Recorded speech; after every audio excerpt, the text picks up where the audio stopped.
Good afternoon, all. This is the next talk in the series of Smart AWR talks. This time we have this topic on optimization in surgery, both pre-op as well as during surgery. We have our own Ramana to start with pre-op optimization. He's led the AWR movement in the country. Then we'll have Rod Jacobs from Australia speaking on optimization during AWR surgery. The panelists today are Dr. Vinal More from Mumbai. She's an assistant professor of surgery. Dr. Sumeet Shah from Max Delhi. Dr. Alex Karatassas, he's from Adelaide, Australia. And Dr. Anita Malhotra, I think she's joined up. She's from US. She's a cardiac anesthesiologist, as I've been told. So this talk will be moderated by Salv and me. And I think if Ram is ready, we can start. Yeah. I'm ready, and I think before I start, maybe Sal, would you like to have a word before I start in? That will give Rod time to get in as well. Well, good morning here from New York, and good evening there. But thank you very much for obviously letting us all, for organizing this, let us all participate. I think this is a fantastic topic, especially in regards to optimization, in regards to obesity. As everyone knows, I mean, obesity is obviously a huge pandemic at this point. In the United States, it's something that we see all the time. I mean, just looking at my own, personal patients, I mean, I'm looking at about 40% at times in terms of patients who are morbidly obese who come for complex hernia repairs. So putting all that together, it's definitely a big topic, an important topic, because we do know that there is a significant amount of modifiable risk factors that we can alter prior to the day of surgery to improve the patient's outcomes. And that can be anywhere from, obviously basic things like smoking, their exercise tolerance, and then of course up to obesity. So that being said, this is a hugely important topic. And I think as our healthcare, especially in the US, as our focus on our healthcare system starts to move toward value, we really need to figure out how to get the best outcomes for our patients. So, but other than that, happy to be here.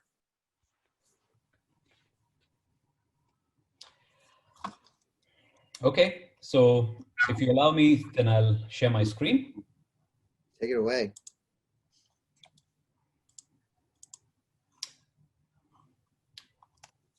All right, so my topic is preoperative optimization in abdominal wall reconstruction. And I bring greetings from Kolkata, India, and I'm associated with the AWR surgeons community, the International Hernia Collaboration, and the usual hospital attachments, etc. Now, at the outset, I must acknowledge that my understanding of the subject has come to contributions from Clayton Petro of the Cleveland Clinic and Sean Orenstein, my friend, who is based out of Oregon, Portland. Now I'll start, as befits an older person, with philosophy, and I'll say that sometimes we look at the obvious things, but it's very hard to prove what is obvious. And this is important today because all of us as surgeons know that when you're doing complex hernia work, what are the problem areas in terms of your practice? Obese patients, smokers, those with heart disease, those who are very elderly, those with renal failure, liver failure, and so on. So you tell the medical guys to manage those things, and as a surgeon, you do your surgery. So why talk about optimization at all then? Well, that is why we are here today. Now, this subject is pretty deep, and so we can't expect answers for everything. Let's keep an open mind about this. Now, it's a very common thing that I have heard in India. I don't know about the global prevalence of this. The senior professor says that whatever it is, no hernia patient should die. Okay, so it is a catastrophe, an unacceptable eventuality if a hernia patient dies, as if any other patient can die, but not a hernia patient. Why? Because hernia is just surface surgery. Why should a patient die? Now, in response to this line of thinking, I will quote Taleb. And there is no complex system like the human body, and our systems, our subsystems, are interdependent on each other, and often they work in mysterious ways that we still don't understand. And those lead to eventualities which may be unexpected or inexplicable. We may not be able to explain why those things have happened. So this is something in the past, we used to call medicine, the practice of medicine, more of an art than a science. And we also have a way of explaining this by saying that, 2 plus 2 is not always equal to 4 in the field of medicine. So the questions that I would like to raise up in terms of discussion today are about what are the most important risk factors? Then who are we talking about when we discuss about these risks? And can we predict these risks? Can we mitigate these risks? And where is the science? Is it all hearsay or actual studies? And where do we go? Can we actually progress on our preoperative management of these patients or not? So if we talk in terms of risk, mitigation of risk, etc., are we really up there, as our senile professor said, hernia patients should not die? What kind of risks are we talking about in terms of complications? So have a look.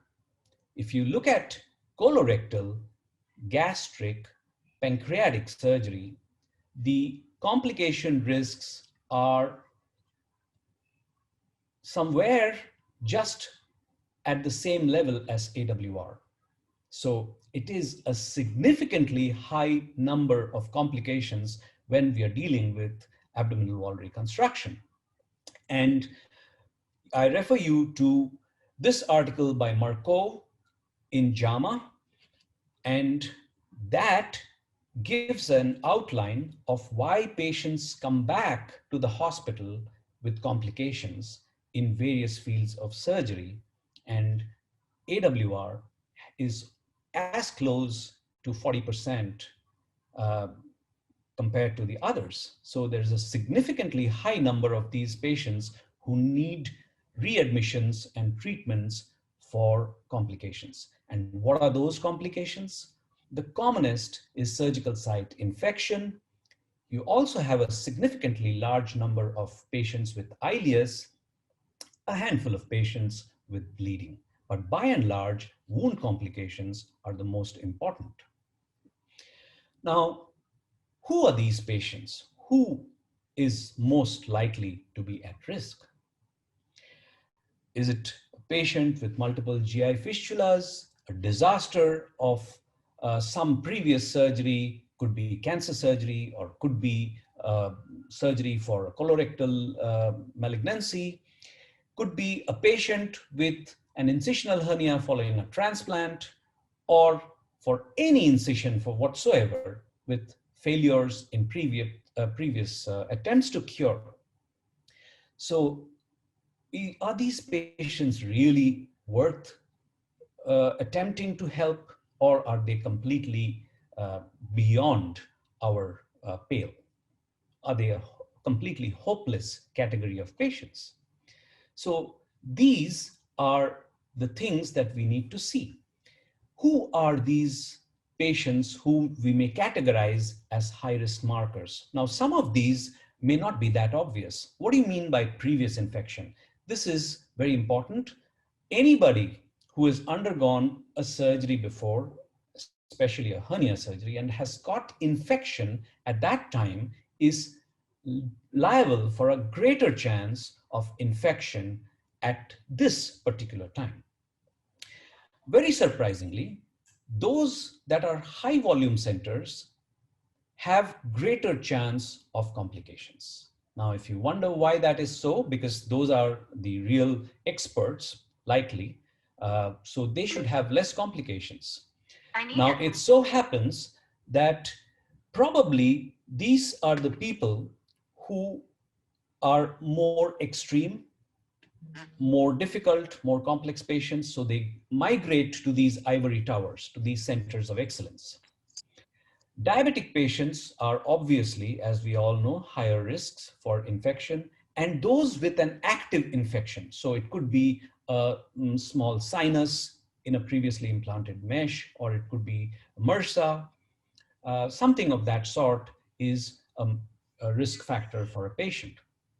Patients who are taking immunosuppressants for transplants or some other disease, immunological diseases, they obviously are going to be a high risk for infections. Low albumin is another very well-known marker. We know that obese patients are high risk for everything. And now this is something which is newer and more interesting, is sarcopenia, which means muscle loss associated with aging. Now, if we have the opportunity to discuss this, it could be just more than muscle loss. It's sarcopenia, the concept has expanded. And anybody who has had a recurrence is a high-risk patient compared to somebody who has not had a recurrence.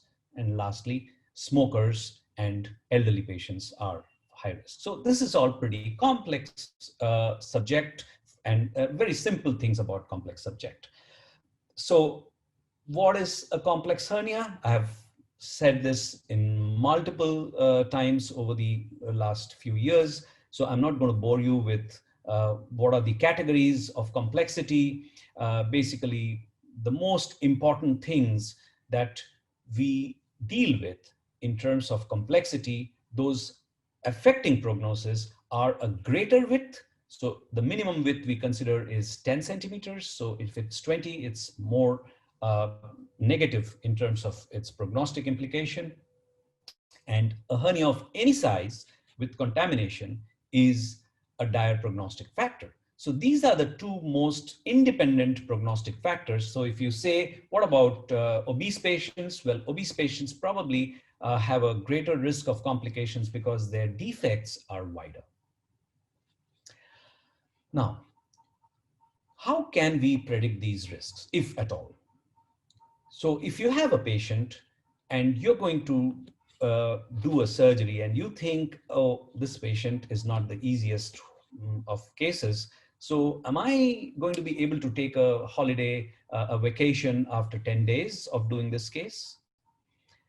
And what do you tell the patient when the patient asks you, I hope the surgery is pretty easy and safe. I hope the chance of complications are minimal. What do you tell that patient? So you must have a way of predicting the risks. Let's take an example, okay? One of the most important complications after a major surgery of any sort is respiratory complications. And Anita will surely tell us more about this if she's here. So respiratory complications are very, very important after any surgery. And we know that if you do these large complex hernia surgeries, these patients may develop respiratory embarrassment. So what about this particular topic? Let's just take this as an example. Now, Sal is first author in this group who's published in Surgical Endoscopy, Aurora Prior and Mark Talamini or others, where they have talked about the likely culprits for prolonged intubation, which reflects respiratory complications. You know, if you don't have a complication, you're not going to have a prolonged intubation. So typically the ASA 3s and 4s are liable to have prolonged intubation. BMI more than 40, obvious candidate.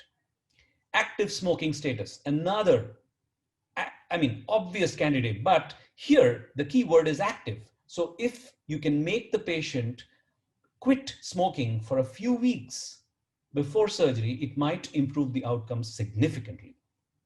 And a patient with a history of COPD. So these are your typical candidates. If they come to you for a hernia surgery, you should be thinking that these are the guys who are going to come back or who are going to stay for a longer time in hospital because of respiratory complications. And these are the people who might stay longer in ICUs. Now, why this is important is pretty obvious, because respiratory failure increases the costs, length of stay, and it increases the mortality. Now, this particular study could not tell us, because it comes from the NSQIP database, which doesn't tell you specific details about the surgery of those patients who have been studied. So it doesn't tell you whether these hernia defects were simple or complex, or these were multiple meshes placed or one mesh placed, where was the mesh placed. These details are not available in this study, all right? So that is one of the things we can't really say in terms of extrapolating from this paper. Now, can we predict the risk? So we come back to your patient who's asking you, doctor, I want to know what are my chances of coming clean without any complications versus staying in hospital for a longer time, or coming back to you for some reason or the other, getting readmitted and all that. Can you just tell me about this? And for that, this is a very, very good phone tool that you can use, which is called the Sedar App. So the Sedar App has been created by the Carolinas Center, led by Todd Hanniford, and they are doing phenomenal work over many years, and most of you know about that. So the Sedar App on the phone gives you a ready-made way of quantifying the risk for a given patient. So how does this work? I have this on my phone, by the way, and any serious hernia surgeon should. So it just shows you many screens. So you start with a beginning page, and then it asks you questions with a simple yes, no kind of answer. So if you have a GI surgery procedure, which is going to be done at the same time, or if the patient has a stoma, obviously you're going to say yes, and if it's no, it's a no. So if you press yes, your chance of complications are higher. If the patient has had a previous hernia surgery, your chances are higher to have more complications. Skin flaps, plastic surgery procedures, paniculectomy, etc., uncontrolled diabetes, smoking status, BMI. So much of the same things that we've already mentioned, these are all in different pages as you move through your patient's entry, okay? Now, when you do that, at the end of it, it gives you a percentage of complications that are likely in your given patient and an estimate of the total hospital cost. Of course, this is US cost, and it might show you a cost of $28,000. It might show you a chance of a 37% of complications. The dollar part may be irrelevant to those outside the United States, but the complication rates would be very important, and I dare say would be pretty shockingly high for most surgeons to say it. But that is how it is. Science forces you to acknowledge uncomfortable truths. Now, can we mitigate the risks? So it's big deal knowing that these are risky patients, these are patients prone to complications, higher costs, mortality, etc. But what good is knowing it unless you can actually improve your outcomes? And is it just a question of, in my experience of 30 years, I do it this way? Is it all eminence-based, or do we actually have some actual science when we are dealing with complex hernia subject? Now, as we mentioned earlier, the most common cause why a patient comes back to the hospital after AWR is wound infection. Now, why is wound infection important? Because we know wound infections, just come to the hospital, OPD clinic, and just do the dressing, prescribe antibiotics when needed, and see the patient back after 14 days. This is so typical in many countries, including India. Now, one of the most crucial things to understand about wound infection is that it plays a pivotal role in the vicious cycle of hernia surgery. Now, there are 3 types of wound events which every hernia surgeon should be aware of. So, surgical site occurrence, which is seroma, hematoma, whatever. Surgical site infection, so it could be anything from a stitch abscess to an actually deep-seated mesh infection. And SSOPI means surgical site occurrence that needs a procedural intervention. Those are the serious events. So that procedural intervention could be an exploratory laparotomy, could be removal of the mesh, could be debridement with a wound vac attached, all that kind of thing. But it is something where you need to take the patient up for another procedure. So when you're looking at wound infections, the reason wound infections are so critically important is because of this vicious cycle. So you do a hernia repair, the patient comes back with a surgical site infection, and you need to readmit the patient. And those are the cases which come back later with a recurrence. Infections do have a correlation with recurrence. And when you get the patient with a recurrence and you reoperate on them, there is a documented higher chance of surgical site infection. So this cycle is difficult to break. So that is why you have patients who have recurrences 4 times or 5 times after surgery. I kid you not, I have experience with a patient who has had a recurrence of 42 times in her entire lifetime. She never got married because her entire life, she just went from one surgery to the other. I have images of those cases. Anyway, so the importance of wound infections, I have explained to you. Now, how do you prevent wound complications? Most important is weight loss. This is obvious, and this is very important in certain countries like the United States and in major cities in India or other countries where the chance of your patient being obese is higher. Diabetes management obviously is another important issue. Now, I'm not saying anything that is exceptional. You know these things. One thing which many people may not know about is nutritional optimization or manipulating certain parameters.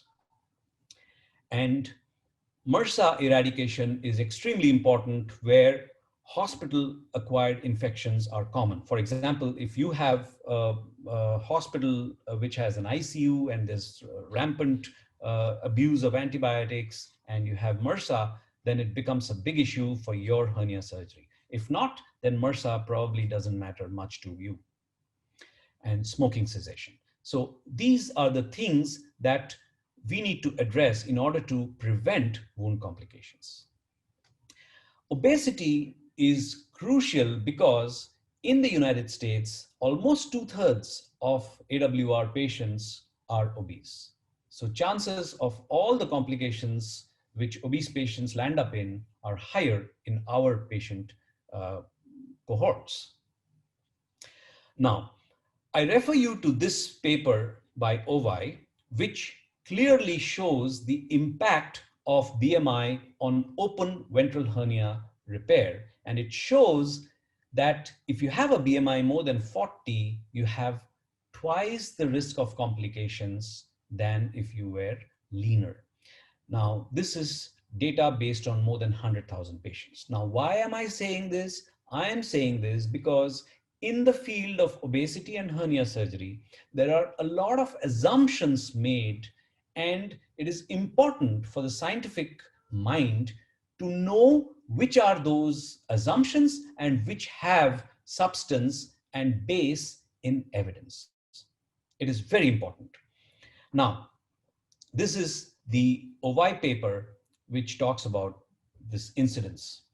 Now, Mike Liang is a very prominent researcher in the field of hernia surgery, and he has authored an expert consensus guided by systematic review in ventral hernia management. Now, the panel consensus was that any patient with a BMI less than 30, ventral hernia repair is safe. If it is more than 50, ventral hernia is very unsafe, so please don't do it. And he is also been part of a randomized controlled trial where the ventral hernia patients are prehabilitated in order to reduce the risks. Okay, so this is what we have been talking about. How can you reduce the risks? And an interesting thing is going to happen even if you just look at this table. Now, if you see the yellow highlights, there are patients who have dropped out. There are patients who have had emergency operations. There are patients who have gained weight, and there are patients who have undergone the surgery. So 81% of these patients underwent the surgery, and they were complication free to around 70%. Okay. Now, this is with prehabilitation. Now, what is important is that while prehabilitation is going to benefit these patients, but you have a chance that these patients don't come back to you for surgery and they land up with some other surgeon or some other hospital for an emergency obstruction or strangulation. This is something which seasoned surgeons would know by instinct, but there is an evidence base to it as well. Now, the Cleveland Clinic group has also evaluated the high-risk comorbid patients undergoing open hernia surgery, and they say that obesity is the #1 modifiable risk factor predictive of SSI. So this is why I would stress the importance of this topic. Now, many of you would be doing operations on patients who have come back with recurrences. Now, these patients may have a BMI of 41 or 42 or 46, and you may think that you can do better than the surgeon whose repairs had failed this patient.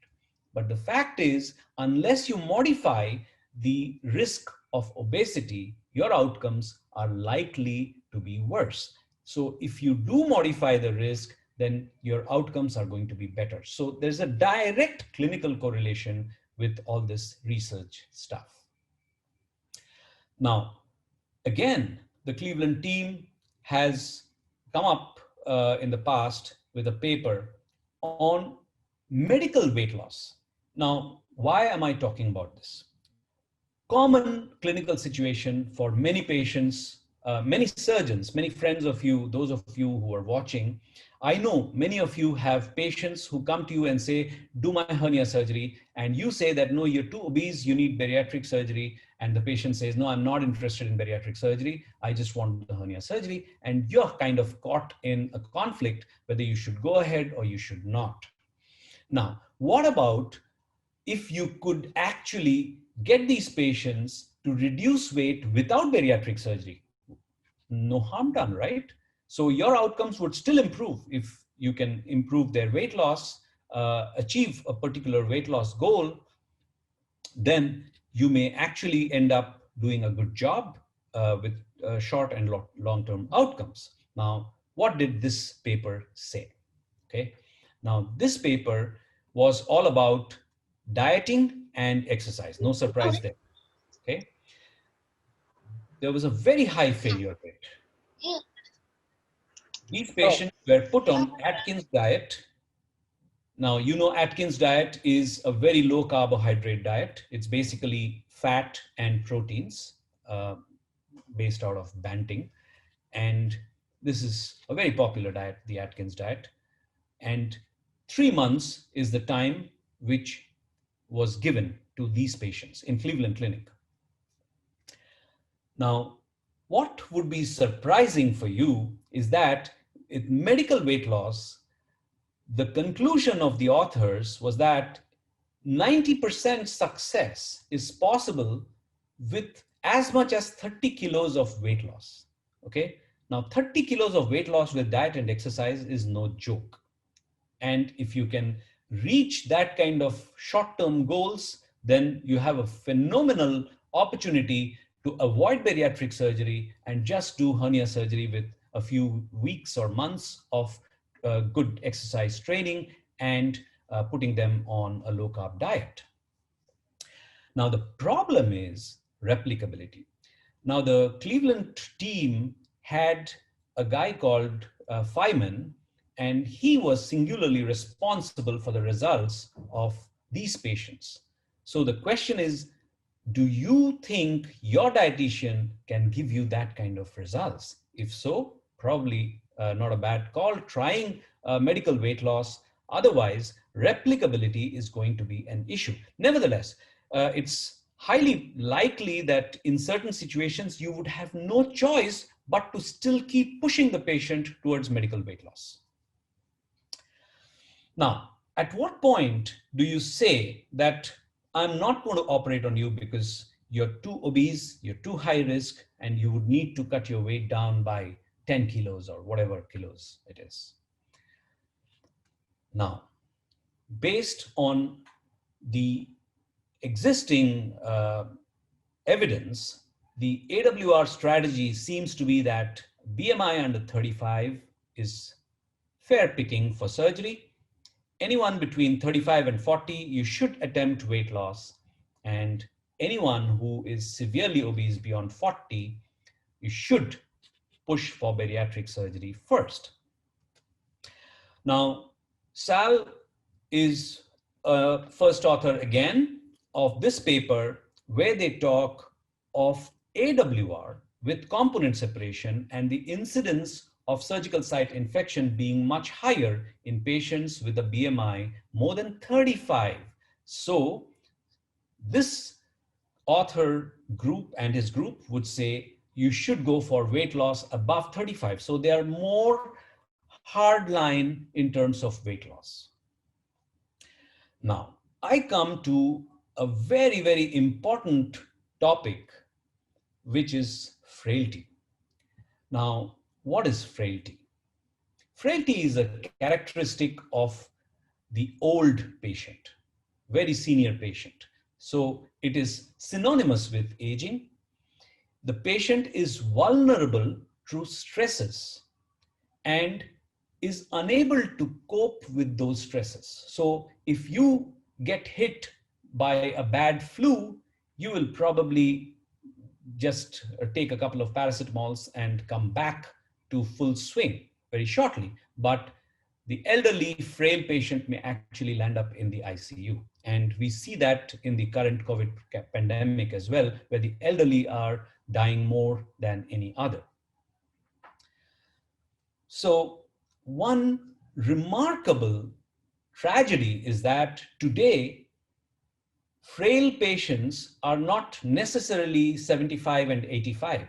We have frail patients even in their 40s, and this is almost synonymous with obesity. So if somebody is obese and young, that may still be a frail patient. So don't underestimate that nuisance value of the young, but totally out of shape patient who has probably sarcopenic obesity. Now, how do you recognize or assess frailty? How would you know whether this patient is frail or this patient is actually okay and I'm probably overreacting or I'm just being a little too suspicious? Now, obviously, a frail patient is more liable to die or develop complications. We all know that, right? So how do you assess these patients?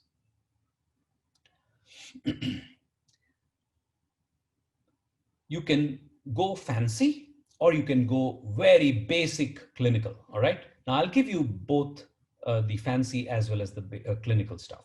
Now, this is an 80-year-old patient who is asked to walk around 5 meters.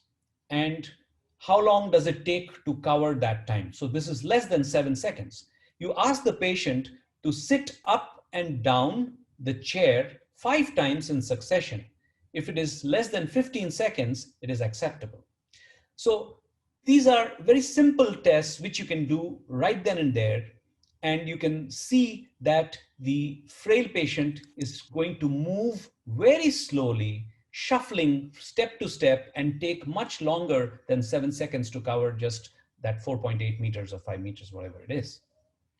So the modified Hopkins, that Hopkins means Johns Hopkins, score is basically assessing the ASA score, grip strength with a dynamometer. If you don't have a dynamometer, you may just feel the patient's handshake and see how firm the grip is. That can tell you that the patient's grip is poor. So grip strength is very, very important clinical parameter, not only for frailty, but also for longevity, actually.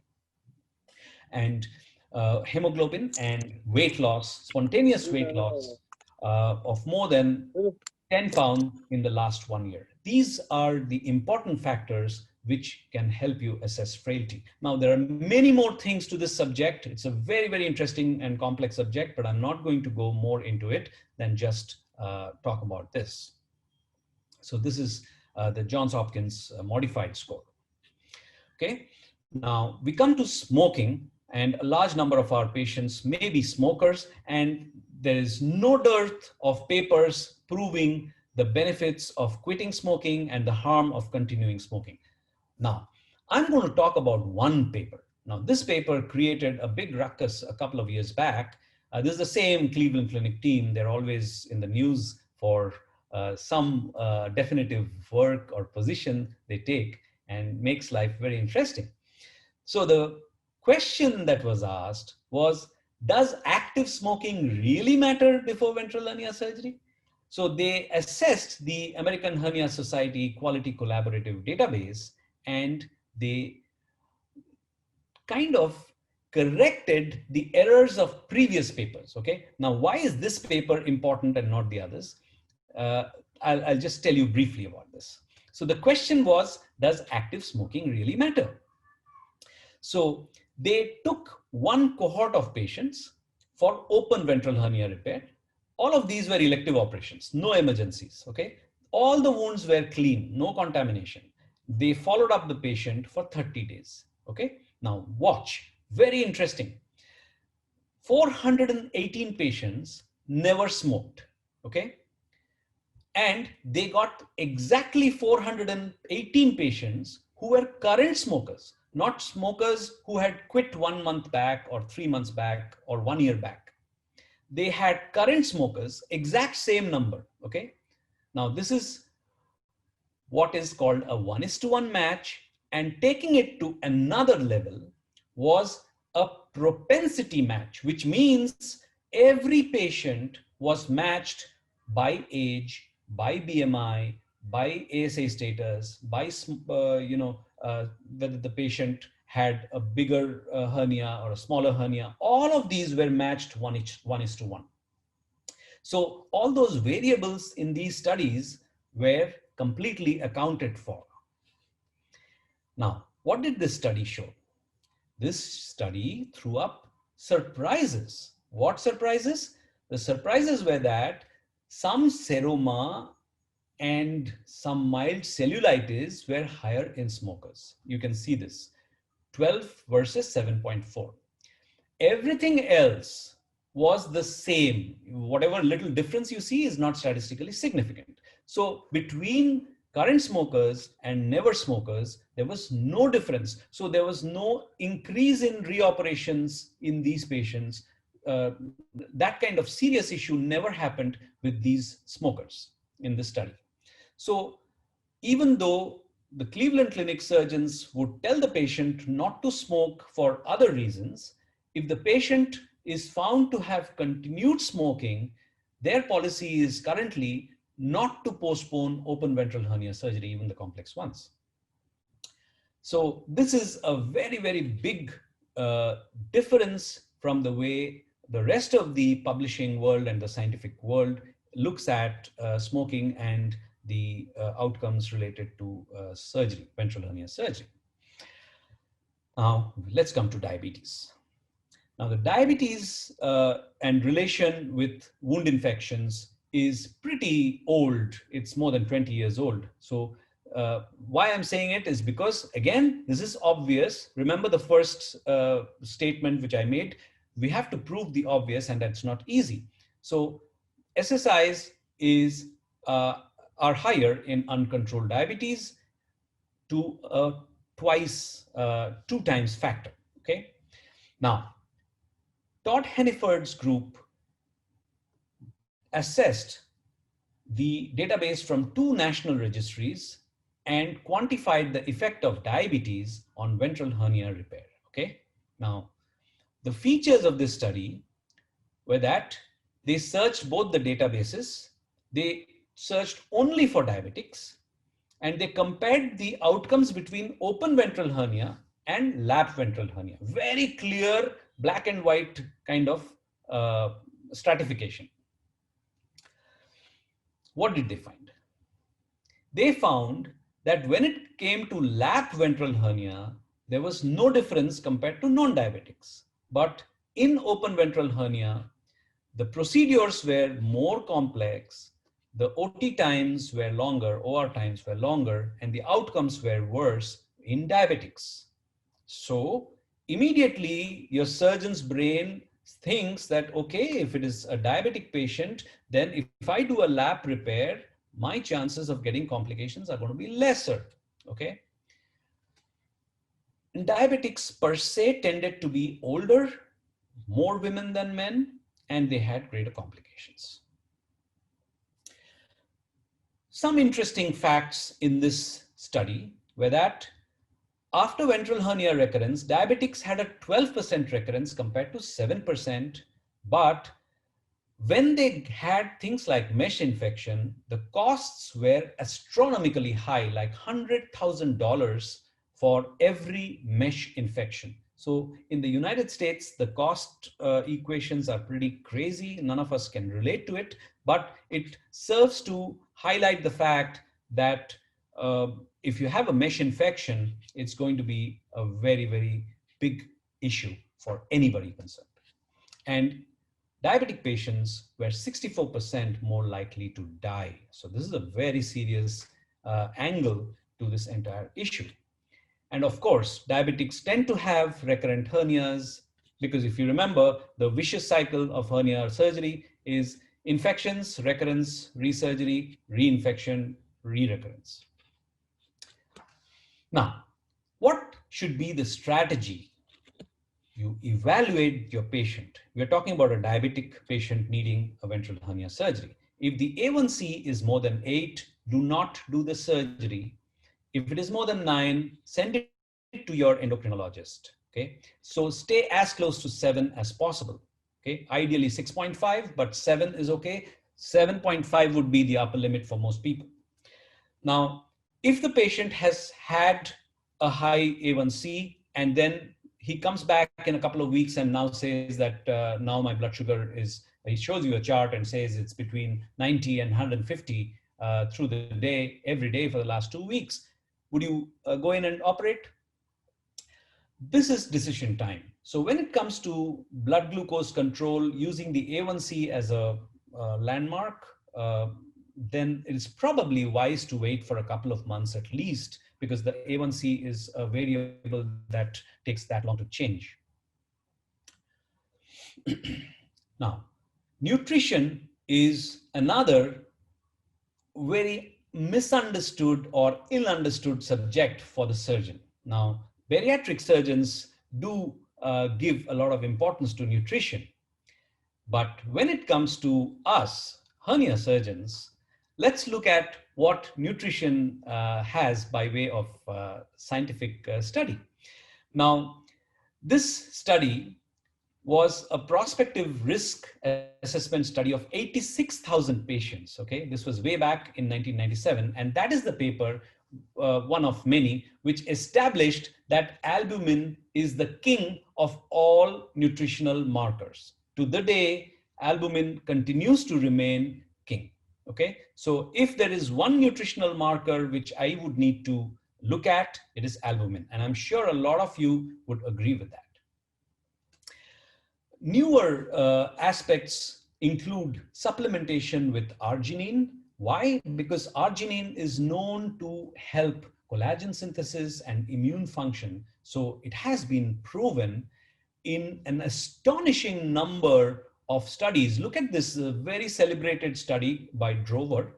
Now, this is a systematic review of the evidence, and there was an analysis of 34 RCTs on this, okay?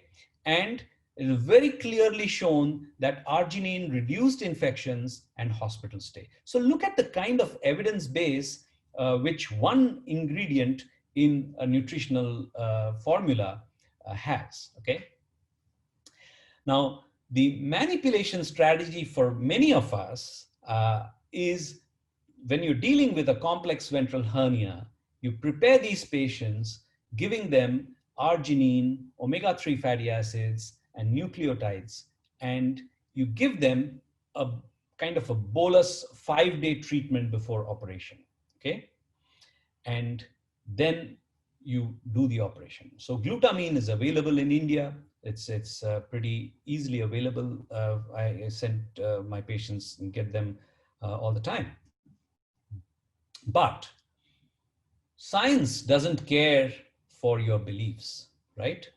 So irrespective of how fervently we shout for arginine and glutamine and omega fatty acids, what does the evidence show? This is a very important study, which was a systematic review and meta-analysis, which showed that when you actually look at normal nutritional supplementation, oral nutritional supplementation, like taking Ensure, for example, and those who are taking immunonutrition, specifically arginine, glutamine, and that kind of thing, nucleotides and omega-3 fatty acids, there's no difference in the length of stay and the infective complications. So kind of makes you wonder, why am I going to that trouble if it's not making an impact? So the question is, where do we stand then? On one hand, we say that arginine is fantastic. It's got so many studies backing it. On the other side, you're saying there's no difference in outcome. So the studies now, when you do a nuanced study, it seems that well before operation, you give the patient good oral nutritional support. Like I said, you give whey protein and you give calories and all of that. Okay, those contain minerals, vitamins, and these amino acids. But post-op is when immunonutrition really works. It doesn't work pre-op, it works post-op. So this is the nuance in nutritional manipulation of the AWR patient. When it comes to MRSA, it is now known that two things together would work. One is application of mupirocin and using chlorhexidine together. So one or the other doesn't work. And you know, the practice of giving these chlorhexidine baths for several days before surgery, that probably doesn't work, because that process of taking a bath with chlorhexidine every day kills the normal skin commensals as well. So it's not a great thing, probably. Now, studies after studies have gone, you know, a lot of these Swedish guys have done studies on chlorhexidine and betadine and all of this, and they've actually analyzed each other's studies, and finally what they say is chlorhexidine also doesn't really work. It's the alcohol which works, okay? So whatever it is, it's a subject which seems to be unending in its level of scientific, peeling hairs, shall we say. So ladies and gentlemen, I will leave you with one point to ponder. All the risk studies have been done about open abdominal wall reconstruction. I leave you with the thought, is it possible that a minimally invasive approach to abdominal wall reconstruction would be the ultimate risk reduction tool? Thank you very much for your patient listening. I don't know how long I've been going, but I'm done with my talk, and over to you. So Salva, I would wish that you comment first. Thank you very much. So, Brian, fantastic talk. I think that was pretty great. It was obviously very comprehensive. So a couple of things, and I think you mentioned it pretty clearly too. Especially some of the studies that we performed, and a lot of these studies, they certainly don't control for hernia defect size. They don't control for what type of procedure was performed, what types of mesh. So I think the importance of what a lot of these studies we have to remember is there is so many variables that we simply can't control for, and we don't have information on. As time goes on and this becomes obviously further and further specialized, even now our databases are starting to realize that we need to collect this information on those things, such as hernia size, mesh, and whatnot, and what types of procedures that were used. So I think that's an important thing. When people go back and read these studies, they have to criticize them and really look at exactly what was done and what was studied. I think that being said, a couple other points that you brought up was looking at the frailty of the patients, how obesity is can be equivalent to frailty as well, and that's an important point. And I think in terms of obesity, I think the data is pretty clear there that you really need to be aggressive with weight loss. And the question that you mentioned is minimally invasive approach, is that the holy grail to reducing all of these complications? My gut is saying no. And the reason why I say that is because even in patients where we've done minimally invasive procedures on the morbidly obese patients, so I'll give you an example, bariatrics patients, right? We still see surgical site infections. We still see complications. We see seromas. I think that's important to note. So is it the holy grail? Probably not. Will it reduce things? Yes. But I think what's important is that the data is pretty clear that we do, and you made it, I mean, you showed it beautifully.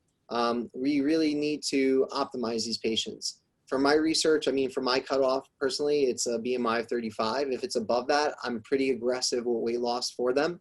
And again, our algorithm is really dependent on what they're a candidate for. If they're a candidate for bariatric surgery and the patient is up for it and willing to do it, I think that's probably the best rate to go, because when you put them on the just the weight loss program, medicinal or just diet, the failure rate is a little bit higher. And I personally like doing it because when you go in to do the bariatric surgery, you can have a better idea of what you're dealing with from a hernia perspective because you're in there and you're looking at it. So I think that's obviously very important. And those are kind of my comments on that. Do you have any other additional comments? In terms of what you said, two things. One is that our patients tend to take bariatric surgery recommendations with great skepticism and reluctance. Mm-hmm. So very few of them embrace the choice. And hernia surgeons tend to think that the very act of offering bariatric surgery ends up creating a rift in the relationship between doctor and patient, and they lose the patient, and this becomes a practical issue. So they end up not discussing the issue of obesity at all, beyond maybe giving a little bit of a hint or something.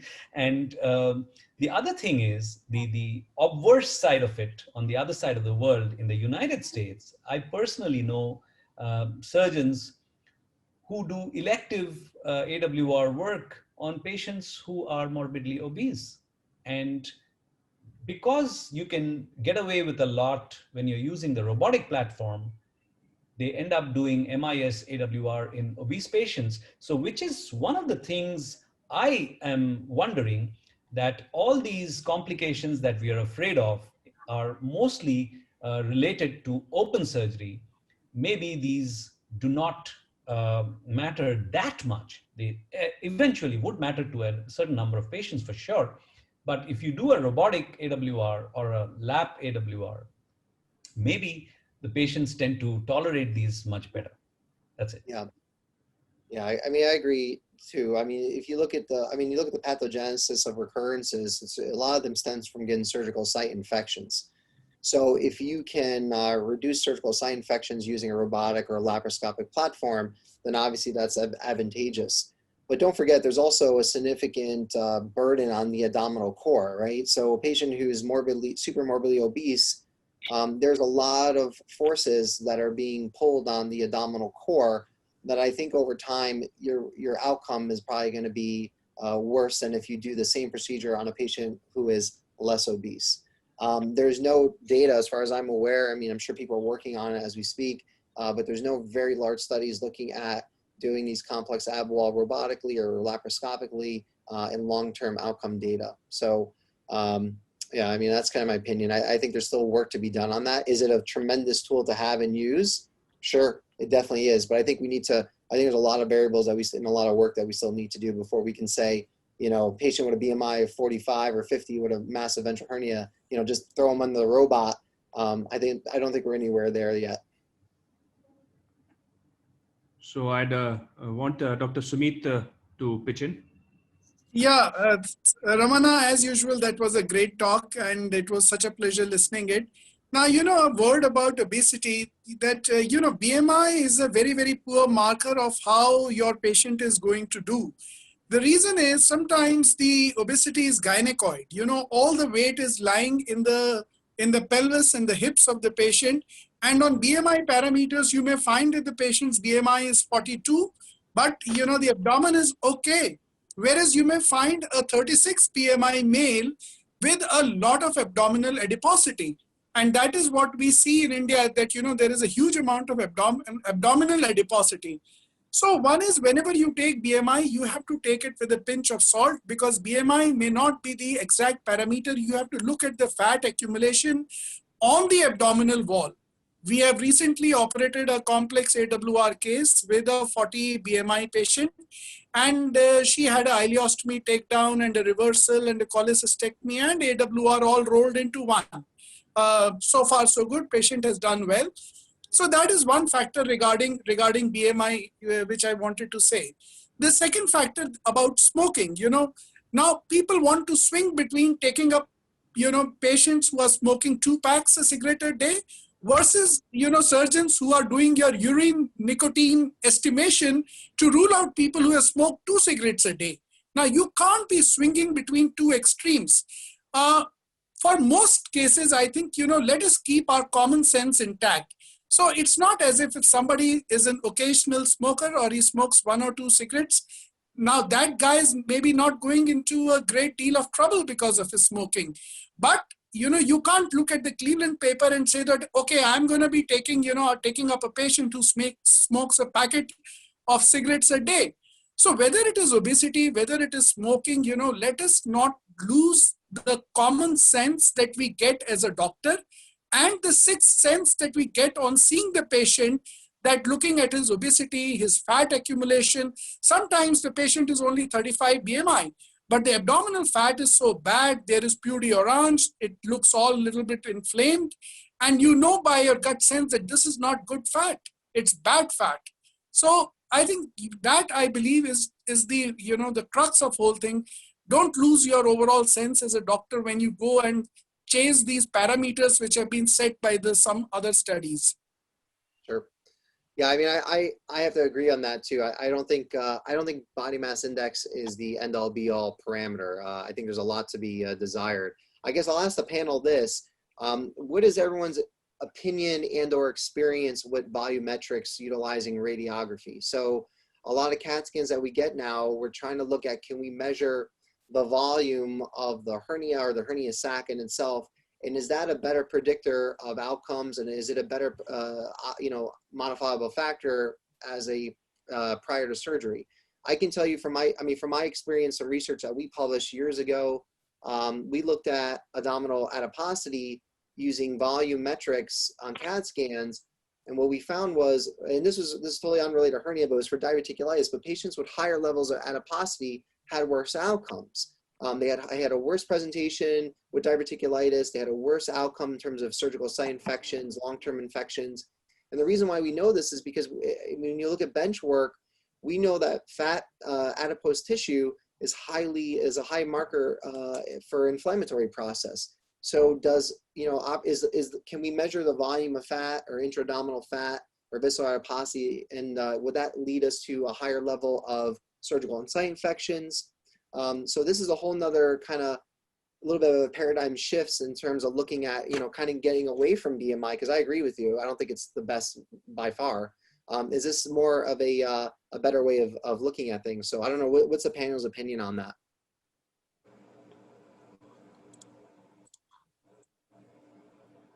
I think that it's going to evolve, and already there are some AI algorithms that can look at scans and learn and give you prognostic information, both about recurrence and about respiratory complications. It's been a bit published recently by, I think, Todd Henneford's group. So we're at the beginning of a revolution in AI, and I think it won't be long before our radiologists will give us a lot of information simply from the CT scan. Yeah, I heard Todd Henneford speak about the application of artificial intelligence for prediction of risk factors, and they are working on it. And that does, Rod is right, that does seem to be the future, that your CT may be, with the help of AI, be able to predict the kind of complications that you will encounter, and it will not take one parameter into consideration, not just the hernial defect width, not just the sac volume, not just the abdominal adiposity, but maybe combine all of the above to come out with some kind of risk stratification score. So can we ask Anita to talk about the frailty and risk assessment for her patients? Anita, nice meeting you, by the way. Thank you. Thank you for having me. Frailty, we incorporate frailty and risk assessment into our ASA classification, taking into account their METS, which meaning their functional capacity. Patients that have less than 4 METs are considered to be higher risk. So any patient that is not able to walk, walk 600 feet, walk up a flight of stairs, they're going to have automatically increased risks. And I think with morbidly obese patients, many of whom you're seeing, that's going to be the case. Risk of anybody having elective abdominal surgery, risk for postoperative respiratory complications is up to 10%, and risk of perioperative MI is about 2%. So when assessing patients for these procedures, all of those things are taken into account. When you assess frailty, do you have kind of an institutionalized protocol that these are the things we got to check and score?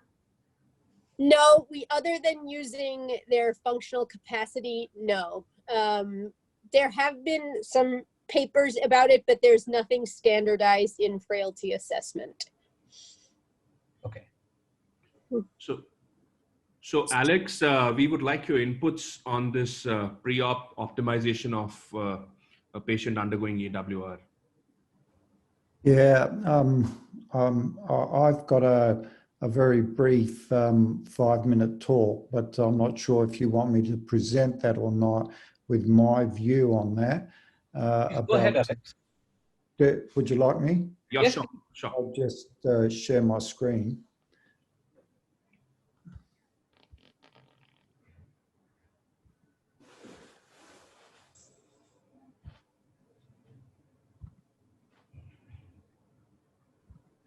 So this is my personal view of optimization and hernia repair. And before commencing, I would like to quickly point out this opinion piece by Richard Pradpu from Cleveland. And this was in General Surgical News this week. And Dr. Pradpu points out that although there are a large amount of articles in the published literature on hernia, there are very few studies with high level of evidence. She advocates for more randomized controlled trials, but unfortunately, this is not feasible in a complex disease process such as hernia. And the answer will probably come from clinical quality registries based on a learning healthcare system utilizing machine learning analytics. So if we can't rely on published literature, I suggest that we go back to basics and start again. So the next few slides reveal my basic approach to complex hernia. I believe a successful hernia repair involves two important aims. Firstly, fascial closure, and this is in essence your hernia repair.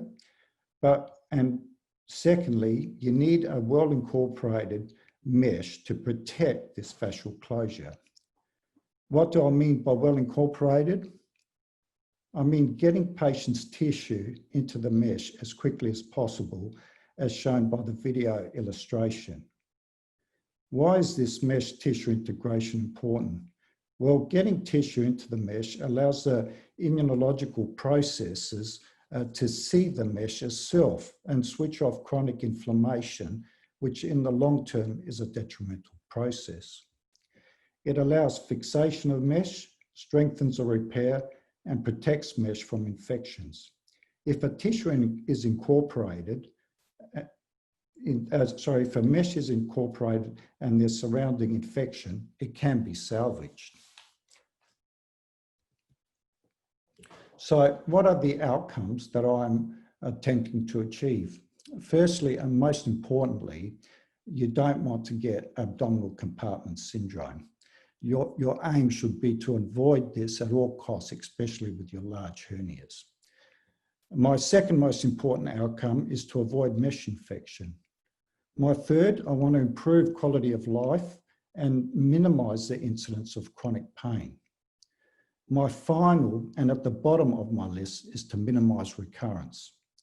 Recurrence is not as bad to deal with compared with compartment syndrome, mesh infection, and chronic pain. So how do I achieve my aims and outcomes? I optimize healing ability of patient. The larger the hernia, the better I need this to be. I optimize compliance of the abdominal wall. That's the stretchability of the abdominal wall.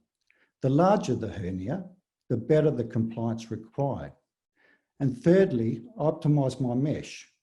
I need the right mesh in terms of structure and size, in the right plane, whilst preserving effective porosity and minimizing biofilm formation. In terms of the healing ability of the patient, that's affected by obesity, diabetes, smoking, immunosuppressive drugs, and ongoing infection. And it's important these are optimized prior to surgery. In terms of obesity, you're correct. Visceral adiposity, in my mind, is more important because a fatty liver affects function, and that's where all our healing factors come from. So if you've got a fatty liver, then you need to do something about it. And that's why even a patient with a BMI of 35, and even a patient with a BMI of 35 should undergo weight loss because they've probably got a fatty liver, especially if they've got visceral adiposity, and losing a few kilograms is going to improve that fatty liver and improve your chances of success.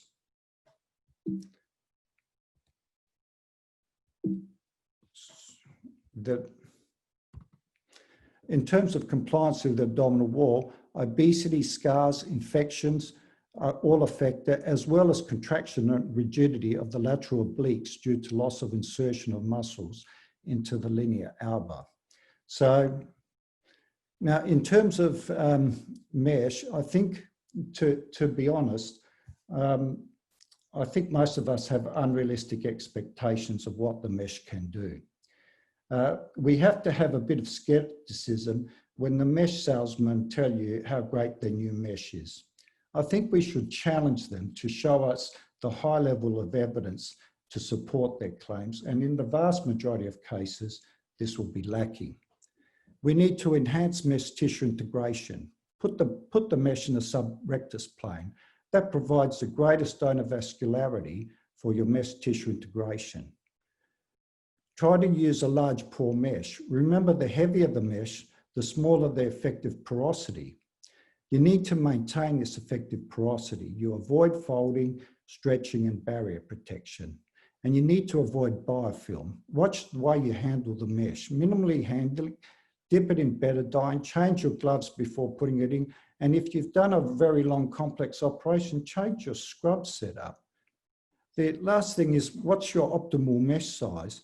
Now, this 5 centimetre overlap based on IPOM bridge repairs is probably outdated and too simplistic.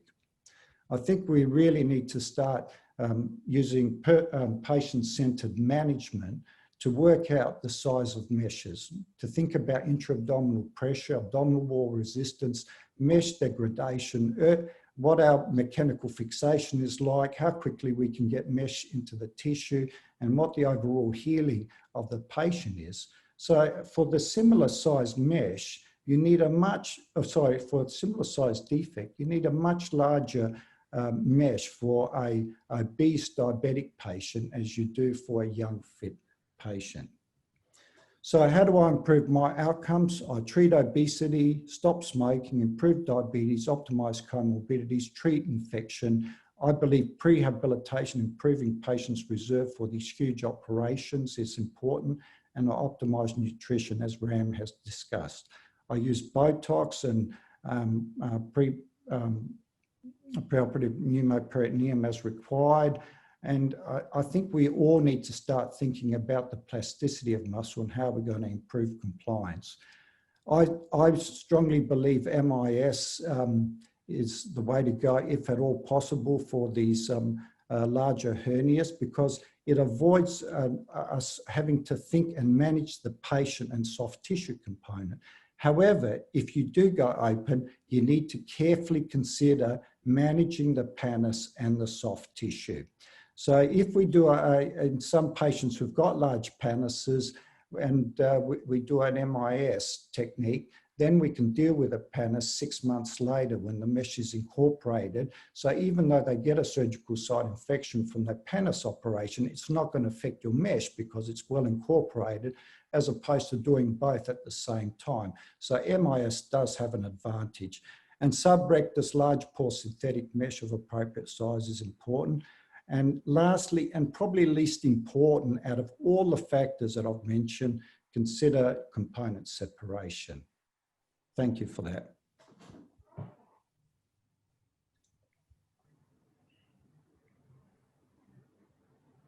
Alex, Stop my talk, sorry.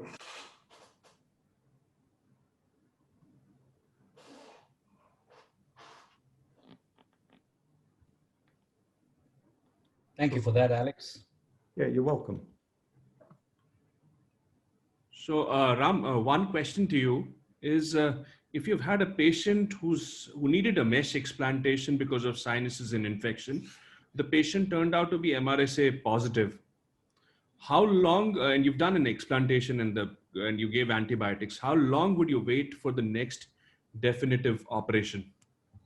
Now, I must say that I have far less experience with MRSA than our American friends, because they see it much more. Their level of obesity is also much higher. Their level of MRSA in their communities is much higher than ours. So I would say that nothing less than a year probably. And these patients are known to harbor the MRSA for their entire lifetime. So, they might have to be on long-term antibiotic suppression. So I would not take a risk operating early after visible infection is gone. So Salva, what's your take on this? So we do a deep dive a little bit on their chart prior to doing any surgery. If the patient, we take a look, see if they have any previous infectious process with MRSA. If they haven't, and they don't have any history of it, there's really not much to do, obviously. Now, if they have a history, a well-documented history of MRSA, we will just treat them preoperatively beforehand. So whatever needs to cover Clinda, whatever it may be. But we treat them before the surgical procedure, and that's really the best you could do. And then you really just optimize as much as possible, try to get their weight down, etc. Have, as Alex was mentioning, really, use great technique in the operating room, clean your gloves, use a whole nother, we put additional towels, clean towels before we bring the mesh onto the field, those sorts of things to really, and limit their, limit the exposure of the mesh to the skin. So these are good techniques to have. I mean, I think for any case. So my take on this was, how much should be the window of waiting before a documented, the endpoint is usually the stoppage of discharge from a wound. A well-granulated wound is one thing, is another thing. But what should be the endpoint? Should we actually wait for a year or 6 months or 2 months, or should we just wait for the clinical picture of the wound to decide about going in again? I don't think there's any number. Yeah, I mean, someone else has a better opinion. There's no data that we're aware of, but. Dr. Yeah, Sumeet? so I just wanted to make a point that, maybe we don't see much of MRSA in India, but we do see infected meshes coming out. Most of the time, these are multi or polybacterial infections. It's not just about one bacteria. Many of them are enterococcus and all those kind of bacteria. And the question is that, how much time you should wait. So nobody will say that you should do anything in less than 3 months, right? 3 months is I think the earliest cutoff. But, what do you do subsequently? Again, this is just it. I don't have papers to quote for this. But, what I do in clinical practice is to look at how soft and supple the tissues are feeling. Are the tissues feeling normal? And the second thing is, if you do a CT or an MRI and you see some inflammatory fat stranding or some inflammatory process still on, which looks in, then you wait and for it to settle down. So these are two important things that, never less than 3 months, and 6 months is fine. But if the tissues feel good and you don't see any other inflammatory process on the scans. So these are my 2 parameters if I have to take them up again. So let's ask Vinal More about her opinion about infections and hernia surgery. What do you think, Vinal? What about skin crease infections and all that? How long would you wait before you do definitive surgery?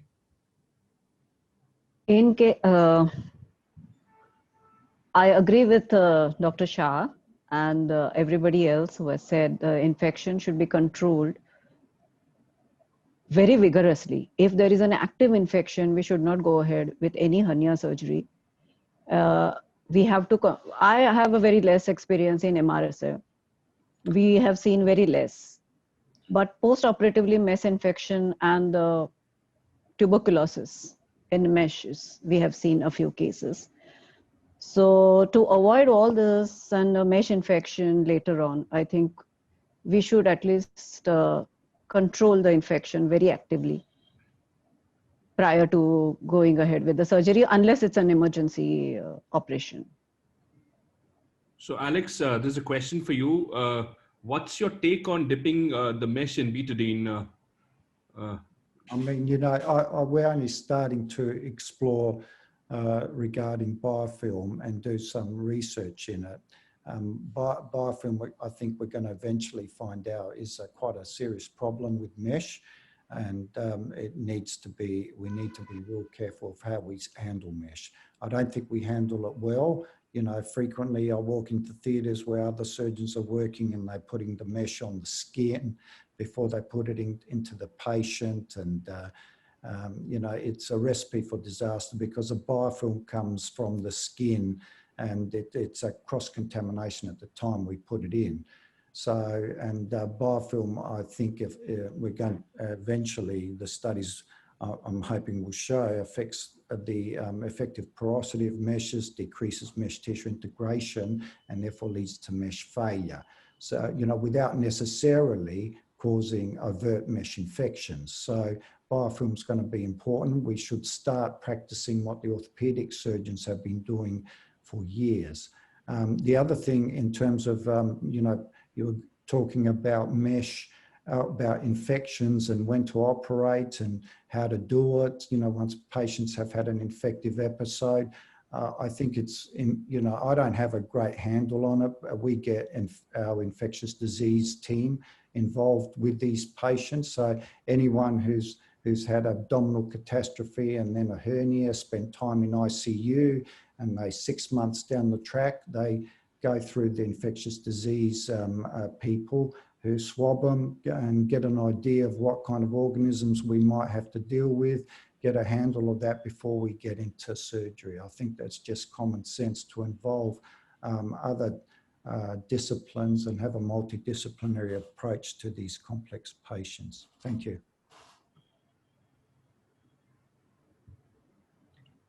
All right, sounds great. Ashwin, sorry, Sal. Just I want to make just one small point that, most infectious disease teams are very, very culture happy, Unlike surgeons, the infectious disease people want to culture each and everything, and they are very, very culture happy. According to them, if it is culture negative, then, you are good to go. But we know that's not true, because it's just not the negativity of the culture which tells you that this patient is good to operate or not. That's it. Yeah, I agree. I agree with that. I mean, you need a fit, healthy patient, and at the end, the fitter the patient is, the better they'll fight infection. And the better will be your mesh tissue integration. You've got tissue into that mesh. Your mesh is safe in the vast majority of cases. And we've all seen it where we've opened up a hernia wound, weeks after, because it's been infected, and you see the mesh and it's well incorporated, and we clean it out and then let the wound heal by secondary intention, and the mesh is salvaged. But if it's floating in pus and there's no integration, it comes out. You're not going to save that mesh. So I think a healthy patient, and those processes that you're talking about are all correct.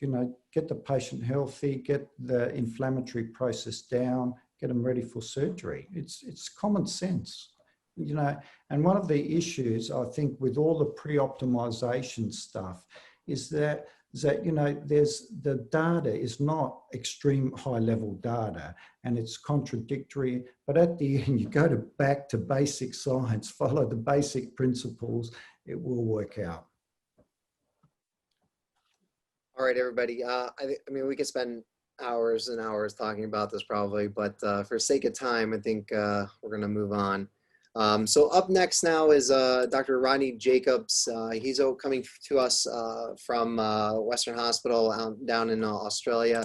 He's an expert in the fields of gastrointestinal surgery, endoscopy, as well as obviously hernia repair as well. Today he's going to be discussing the topic of optimization and abdominal wall reconstruction surgery. So Rodney, if you're ready, you can take it away. Okay. Good evening, everyone. Hopefully you can see the screen.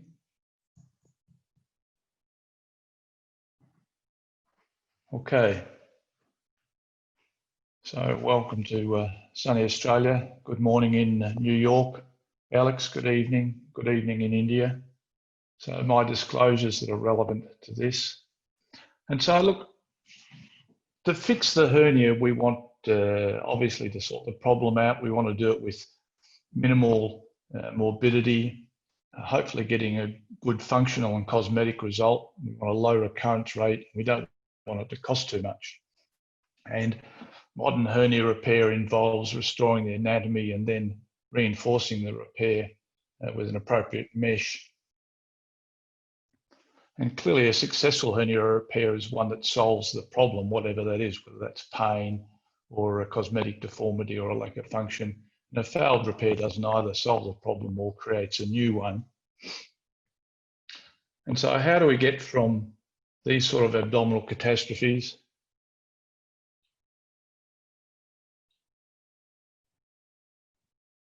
to this?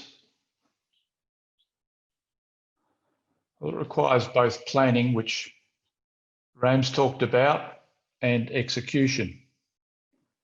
But the first thing to say is that not all hernias are curable and not every hernia needs an operation, which brings us to Dirty Harry Callahan's famous quote that a man's got to know his limitation.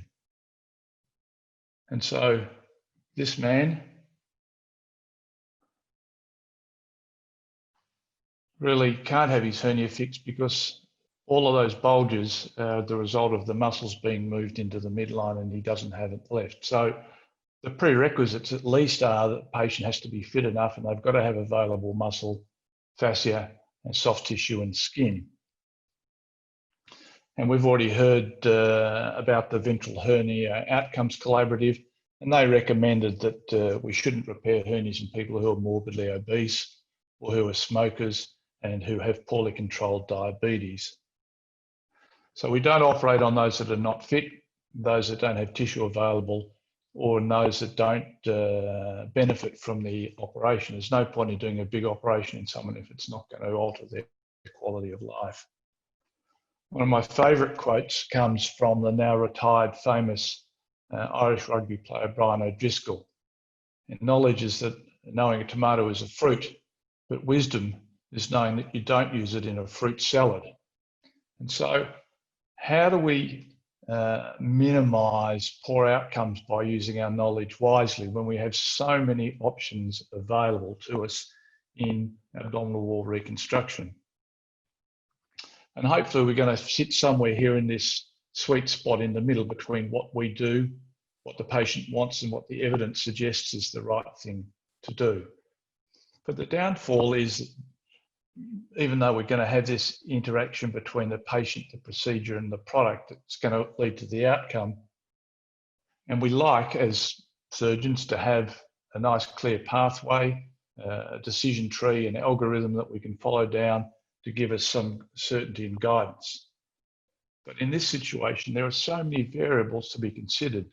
Is this an emergency operation? Where is the hernia? How big is it? What's the state of the surrounding abdominal wall? Is this a primary hernia or has it been repaired 5 times beforehand? Is there still mesh inside you? What sort of repairs has it been? What's the patient's body habitus? Now, they're the things that we can work out at the time, but then there's a whole series of questions about which we have data, but we don't really know all of the answers yet. So what mesh strength do we really need? Where do we need to put the mesh? How much fixation is necessary? What and who is available to have a minimally invasive repair? A previous American vice president might have called these the known unknowns. And so quickly our algorithm becomes something like this instead of a nice linear tree. And our options have become a bit like time bomb diffusing, where every potential step can cause us to have a major error and a bad outcome. So I didn't mention before recurrence as one of the bad outcomes of a hernia repair. So recurrence also has to have sort of a time frame. Clearly someone who wakes up in the recovery room, their hernia is still there, that's not a great outcome. If someone's hernia comes back over a 15 or 20-year period, then that may not be such a bad thing. And I think it was the late Morris Franklin who said that we never really repair hernias, we just delay their recurrences. So we all know the risk factors for recurrent hernia, but how much do we as surgeons, in fact, contribute? This is an interesting study that was published by a group of surgeons and actuaries that looked at over 1,500 surgeons, and they found that surgical variance accounted for more than 80% of recurrence. They thought that it might be a good metric to use. And so that sort of schematic I gave before, where it's patient, procedure, and product, we can really turn it to this, it's patient and us. We've already quickly had a look here at the ways of optimizing the patient. We need to make room, get them to give up the cigarettes, weight loss, control their diabetes, and look after their skin. So what about the actual execution of the surgery? So traditionally we have open or minimally invasive transabdominal techniques. And more recently, these other minimally invasive techniques that are extra-abdominal, the term minimally invasive non-intraperitoneal mesh, term coined by Jan Kukleta. We know certainly in inguinal hernia at least that there's no significant difference in the outcomes whether you do an operation open or laparoscopically, providing you do the operation correctly, of course. But there are obviously advantages to doing laparoscopic inguinal hernia repairs in the obese or people who have had a previous open repair, and women, of course, because it's easier to manage their potential femoral hernias as well. Likewise, in complex ventral hernia repairs, the laparoscopic approach, as Ram was saying, is associated with fewer wound complications and wound infections and mass infections. Quality of life is similar. And again, this is predicated on patients being appropriately selected and being operated on people who are well trained. This is data from the Danish hernia registry, which shows that the recurrence rates are comparable between open and laparoscopic surgery when you use mesh. And then, of course, there are hybrid approaches where you use a combination of open surgery and laparoscopic surgery, and it also has its place at various times. So I think the short answer is you should do what you do best, and there's no one approach that fits all operations and all hernias. Each has its advantages and disadvantages, and I think that you should choose the technique that you're good at and that works for you in a given situation. Professor Delaney was talking about colorectal or robotic colorectal surgery here, but I think it's at the side as well for hernia repairs, that it's the quality of the operation that is important. It's not how you do it. And people want their hernia fixed, and by and large, they don't really care whether it's done with a robot or a chopstick or a big cut, so long as they get a good result. So obviously, as we were talking about before, the open approach to these big complex abdominal wall hernias certainly has its advantages. We know that it's easier probably to get the linear elbow together, certainly easier to get out old bits of mesh, probably has a better cosmetic result as well. So we know that the restoration of the linear elbow is important. I talked about this last week.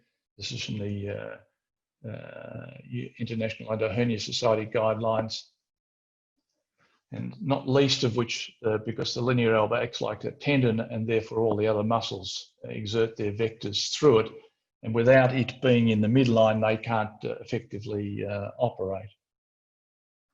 So it may require myofascial advancement to actually get the muscles back together in the midline. So how are we going to go about that? If you can't close the midline, well, you might need to increase the abdominal capacity. That can be done by stretching it up with gas, a progressive pneumoperitoneum. We know that you can use components relaxation. I'll talk a bit more about that in a minute. You can increase the capacity intraoperatively with component separation.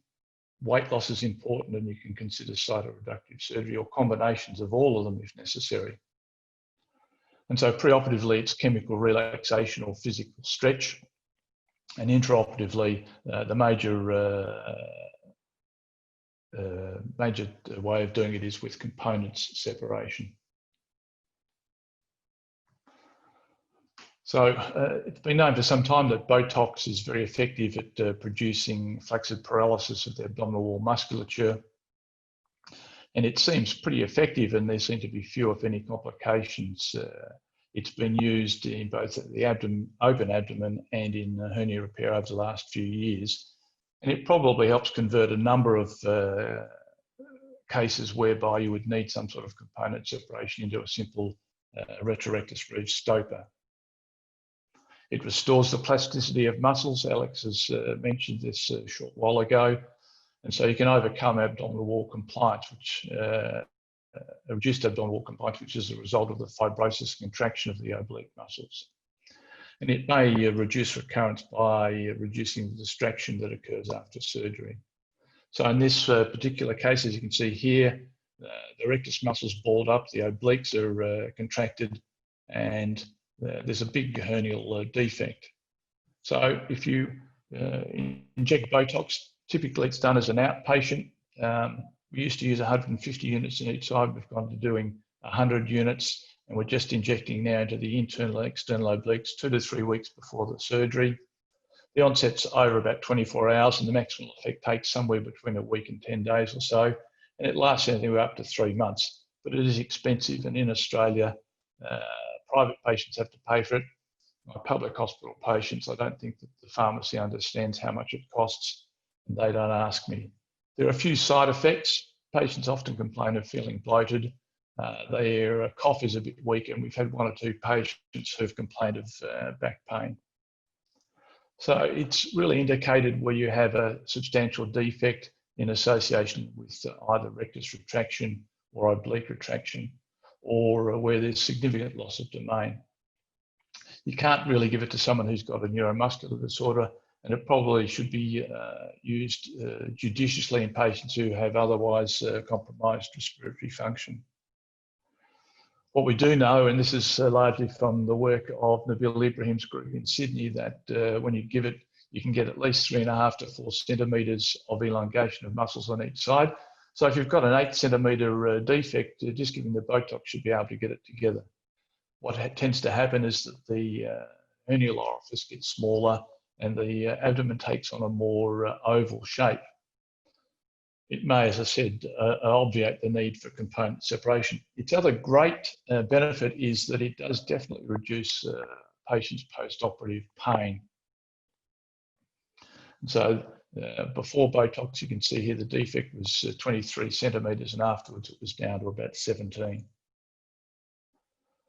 What about component separation? Well, the rationale is, apart from trying to get the midline together, it does give us a very large landing area in which we can put a piece of mesh, the so-called giant prosthetic reinforcement of the visceral sac, a term coined by Renee Stopper.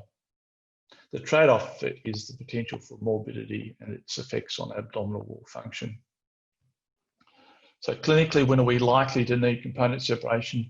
Well, with loss of domain, with big defects in certain areas of the abdomen, in particular subxiphoid and suprapubic and peristomal hernias, and when the quality of the muscles are reduced. However, you'll note that both loss of domain and the latter myopathic diffuse atrophy may be overcome by Botox, as well as suggesting it might be necessary in certain clinical situations. We can use CT-guided adjuncts for assessing the need. The most common one is the so-called Carbonell rule, where the width of the rectus muscles combined, where it's more, if it's more than double the defect, then it's almost certain you'll be able to get the abdomen together using a Reeves-Stoper repair. The other is the so-called component separation index described by Christie. In general, however, if you can get the posterior layer closed without any tension, you can hold the anterior muscles together. You don't need a component separation. But when it is necessary, we know that it takes longer. Patients have more complications. They often go back to the operating theatre. There are more wound issues and overall complications. Now, a lot of this data was based, of course, on the anterior component separation, which has largely gone out of favour. I'll explain about that in a minute. So these potential long-term issues include herniation laterally if you don't look after it. We've seen damage to the linea semilunaris with both anterior and posterior component separation. The Achilles heel of any mesh placement in the posterior retrorectus space is the potential for that layer to come apart and develop intraparietal herniation. So although we say that Ramez popularised it, in fact, component separation was first described by Albanese in the 1950s, but it's this article in Plastic Reconstructive Surgery in 1990 that most people often quote. As I said, anterior component separation, because you have to develop these big flaps, it's been associated with significant wound morbidity. And in an effort to reduce that, people developed both perforator sparing and minimally invasive techniques to do their component separation, either dividing the external oblique fascia in the subcutaneous or an intermuscular plane. But it produced a lot of complications, and so again, it's gone out of favour a bit. And the posterior components, which I'll describe in a minute, is taken over. I'm certain you've all seen this diagram. It shows various ways of getting into the various planes between the muscles so that the myofascial advancement can take place. The Bills group in Sydney have innovatively used the micro air carpal tunnel release gun to do their minimally invasive component separation. You get a lovely picture from the inside here. This is looking at with division of the external oblique. And more commonly at open operation, it looks something like this.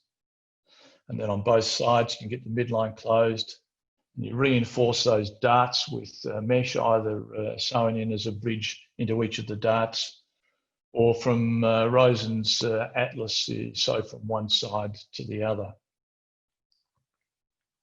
So Carbonell and Kolb and Chin described in 2008, and Yuri Nowitzki a bit earlier, about using the retromuscular plane that we're already in to go up between the internal oblique and the transversus abdominis.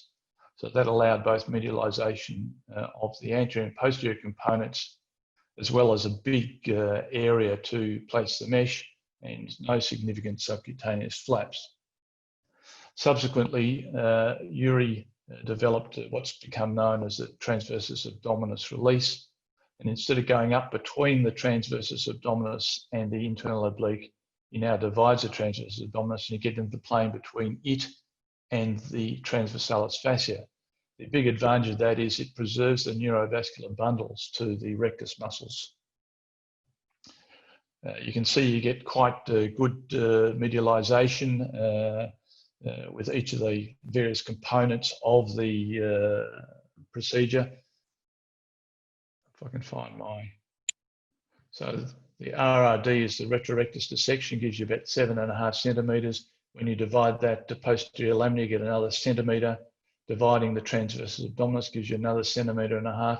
And then when you do a full retromuscular dissection, you get another couple of centimetres. And so you can get 10 to 11 centimetres on each side of the abdomen. You can see here, this is the transversus muscle being divided. You can see the shiny transversalis fascia underneath. One of the important things when you're doing the operation is to notice that the muscle of the transversus runs at right angles, and so that you know that you're dividing this muscle here, which is the transversus muscle, and here's the other end of it cut here, and the medialization of that posterior flap. You get very big spaces. It goes all the way down to the spine if you need to. So the other advantage is that the mesh can reinforce the TA release. And as Alex alluded to earlier, the mesh is in the best layer because it's between two well-vascularized layers. And you can get these huge sheets of mesh in. And the wound complications are less, the recurrence rates are less with posterior components, and even less with the TAR. So of course, we've now got this evolution of the posterior components into minimally invasive procedures, laparoscopic procedures, and then the development of the ETEP TAR and the Robo-ETEP TAR by Igor Beliansky, and Wolfgang Reinpold using E-Milosh TAR, and then just the straight robotic platform popularized by Konrad Belicher. So in summary, component separation is an adjunct to achieve a midline closure and allow greater prosthetic reinforcement of the visceral sac, but it is relatively uncommonly needed. Right? It's probably overused, I suspect, in many cases. Whether that's as a result of getting extra billing or whether the patients really need it, it's a bit hard to say. The last time I looked at the NASCRIP data from the United States, it was about 30% of their open abdominal wall reconstructions had a component separation, and about 67% of those were done as a TAR. So you need to repair or patch the peritoneum if you get any little tears in it. You can use sutures. If it's a big tear, you can put bits of omentum in. You can use biosynthetic or vital meshes. And you can do some fancy things here, like making little underlays and onlays. One of the other things about closing the wall, I think it's important to use a conal stitch. It helps support it. It's less likely to tear out than if you use a straightforward lended stitch. We've already talked a little bit about mesh options, but basically synthetic monofilament macroporous meshes with hexagonal pores seem to be the way to go. I'm going to talk a bit about biologic and biosynthetic meshes in a second. This is from the ventral hernia working group. They published in 2010 and then they modified in 2012 to give us some idea of what sort of meshes we might be considering in various forms of wound potential problems. 4 grades are now down to 3, as I'm certainly aware, grade 3 now being potentially contaminated or contaminated. And at the time they recommended that in most wounds you can use synthetic. You might want to consider a non-synthetic in grade 2, and that you shouldn't be using synthetic in infected wounds, and you've got to consider a biologic. But biologic meshes are expensive. They don't work as well as synthetic meshes. This is Yuri Nowitzki published his results in Sages at 2016, and synthetic meshes had less wound complications, less wound infections, and fewer recurrences than biologic meshes. In fact, there's no level 1 evidence to support the use of biologic mesh, and the FDA indications in the US don't include its use in contaminated wounds. And the European Biomesh Study Group published in 2018, and they came to the conclusion that there's no advantage over a synthetic mesh in any circumstances. What about biosynthetic meshes? These are the early results from the Cobbler trial and a few others that showed that there was really a pretty acceptable recurrence rate when you used biosynthetic meshes in CDC class 2 and 3 wounds. And more importantly, even if the mesh got infected, it didn't need to be explanted. This is some more recent work that's been published either late last year or this year. It's continued to show that with Phasix at least, which is P4HB, that in complex wounds, it's very effective and gives acceptable recurrence rates. So I think the mesh choices now are synthetic or biosynthetic.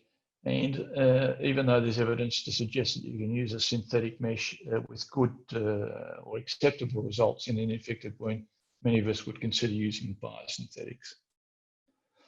Generally, I use a midweight polypropylene for most of my hernia repairs. I'll occasionally use a biosynthetic if the patient doesn't want a permanent mesh, and in other circumstances. And I still occasionally use a big heavyweight polypropylene if I've got a 130 kilogram man who needs a bridging mesh to hold it all together. We've all seen this. So basically, whether we're doing minimally invasive or open repairs, we can put the mesh inside the abdominal cavity. We can put it outside the abdominal cavity, either in the preperitoneal or retrorectus space. We can put it between or on top. When we're putting it inside the abdomen, it requires a barrier mesh. I'm still on class. And when we get it into the preperitoneal space, it requires closure of that posterior sheath peritoneum. So as I said earlier, because of perceived problems and perhaps real problems associated with intra-abdominal mesh placement, there's been a move to try develop minimally invasive techniques to keep the mesh out of the cavity. There's a number of ways of doing that. However, René Stopper over 30 years ago told us the best place to put the mesh was the retrorectus space, and it still holds true today. So this is an article published in 2016 comparing to intraperitoneal mesh. There's less wound complications and a lower risk of recurrence. And indeed, if you look at the Danish hernia registry, this was published, I think, in 2018, the sublay meshes in these cases, these were all retrorectus, had the lowest recurrence rates. And in fact, onlay and IPOM meshes had twice as many recurrences as putting the mesh into that spot. So I think the evidence strongly suggests that the mesh is best placed in the retrorectus position. It has better outcomes. And why is that? Well, as I said before, it's probably got a better vascularized bed. It's well protected from both the viscera and the skin. It gives you probably better biomechanics. It doesn't seem to need as much fixation, so you probably have less pain. But its Achilles heel is making sure you do have a secure tension-free closure of the posterior wall. What about mesh fixation? Do we have to fix or don't we have to fix? Does it matter what we fix it with? It probably varies as to where you're putting the mesh as to how much fixation you need and whether or not you need to have that fixation as a permanent or a absorbable thing. So we've got options of doing nothing, sutures, tacks and staples of various sorts, and glues. What we do know is that the glue's the weakest. Tacks are about 4 times stronger than staples in their pull-off strength. Transfascial sutures are stronger than tacks by a factor of 2 to 2.5. We know that longer tacks work better than shorter tacks. That's pretty obvious. And we know that permanent tacks probably work better than absorbable tacks. So in IPOM, whether we're doing it open or minimally invasive, we can use combinations of tacks and sutures and transfascial sutures, glues, and even self-gripping meshes. Traditionally, the classic IPOM involved a double crown of tacks, sometimes with transfascial sutures. The problem has always been the fact that unless you put extra ports in, you often have this trouble with ipsilateral fixation being not quite as well centered. And it might contribute to what Professor Kowalski was talking about last week, because it's an asymmetric closure, you get this ratcheting shakedown and a breakdown on one side. We also know that bridge repairs have a high recurrence rate. Barrier meshes are expensive, and we've had complications with putting meshes inside the abdominal cavity. And so the other thing, of course, is that the length of the tacks vary, and you want to be able to get the tack into the fascia and the muscle. And so you need to remove that peritoneal covering and the extra peritoneal fat. So which fixation and which tack it is, no absolute superiority in the trials that have been done. But the recent evidence does suggest that perhaps permanent tackers have a lower recurrence rate. I think one of the things that we have to be aware of is that the articulating tackers don't produce the same forces at all the different angles, and therefore they don't work as well when you have them at a 45 or a 90 degree as compared to when it's straight. Transfascial sutures have a lot of advantages, but they also have disadvantages. They certainly cause pain. They're associated with higher rates of wound infection. They take longer to put in. And then we've seen even hernias at the sites of the puncture sites. There's a number of meta-analyses that give varying results. This is early work. One of them showing that when you sutured and tack, you had a higher recurrence rate. As I said, they produce more wound infections. These are more recent studies that show there's no difference between tacking and doing transfascial sutures. So the problem is that there are multiple studies, they're very heterogeneous and they give differing results. And I don't think that there's any one thing that says one thing or another, but the trend does seem to favour the transfascial sutures in, certainly in IPOM type repairs are important. In terms of open retrorectus repairs, most people have gone away from putting transfascial sutures in. So this is data from the Danish hernia registry that I showed last week as well, and you can see that permanent tacks are the way to go there. One of the other things we discussed last week, of course, was the area of the mesh in relation to the defect, and not just mesh overlap, but the ratio contributes to recurrence rates in bridge repairs anyway. And Professor Kowalski talked to us about the grip concept, and he felt it was possible to calculate the number of fixation points that are necessary for a given defect size in order to lead to a durable repair. And so the corollary of that is that the need for fixation could well just depend upon the size of the defect, the tissues around, and the mesh type used. In real life, though, this is the work from Horters. They found that if you have a mesh to defect ratio of greater than 13 to 16, then your occurrence rate's very low, especially if you add a good overlap. The problem with that is that even for a 5 centimetre defect, you now need a sheet of mesh that's 18 to 20 centimetres in diameter if you're going to just do an IPOM. That's technically difficult to do in most abdominal cavities. So I think in summary that if you're going to do an IPOM, you've got to fix the mesh to the fascia, not to the fat. You've got to close the defect, as we said before. You probably should be using a double crown of tacks. And when it's been a bigger defect, you want to use some transfascial sutures. In sublay positions, you probably don't need to do much fixation. Personally, I fix cephalad and chordad, and I'll occasionally put a couple of tacking sutures laterally just to hold the mesh flat. As I said, the transfascial sutures increase pain, and they're probably not often used these days. And then in terms of onlays, there are various ways of doing it. The Chevrolet technique is well described. And in the United States, Guy Voller popularised using onlay with permanent sutures and onlay mesh. You then add staples and fibre and glue. And there's some results to suggest that onlays give comparable results to sublays. This is an onlay here. You can see lots and lots of quilting sutures. I think it's important that you put those in. Then I also use glue as well. So I think in summary then, you don't need much fixation when you put the mesh in the retrorector space. When you're putting it in the abdominal cavity, you've got to have a lot of fixation and you've got to get it to the muscle and the fascia. An onlay mesh requires intimate apposition between the rectus and the obliques. What about closing this anterior layer? I think the aim is no tension, and you might need to, in fact, incise the rectus fascia to give some relief. I'll show a picture in a minute. I think using the continuous small bite technique distributes the tension evenly a whole long. If you're having trouble, I think using interrupted figure of eights from cephalad and chordad helps take the pressure off as you go through. And I think it's actually all right to have small areas where you bridge. So this is a picture of a Gibson dart. You can see here that in order to get the midline closed without much tension, we've made an incision over the rectus sheath.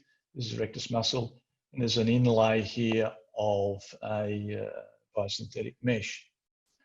And this is a 2 to 3 centimetre diameter area that's just been left because I'd sooner get a recurrence, as Alex said, rather than put too much tension here. The more complex the hernia, the higher the risks of wound infection we've already discussed. And I think there are both patient and procedure-related factors. Clearly, we have high-risk patients. We've discussed that earlier in the evening. And we have high-risk procedures where we're going in and out of abdominal viscus, or there's multiple wounds or a large dissection. And so, unfortunately, surgical site complications and wound infections are common. They've been particularly common after complex open ventral hernia repairs. And again, I think this is partly reflected anterior component separation in the past.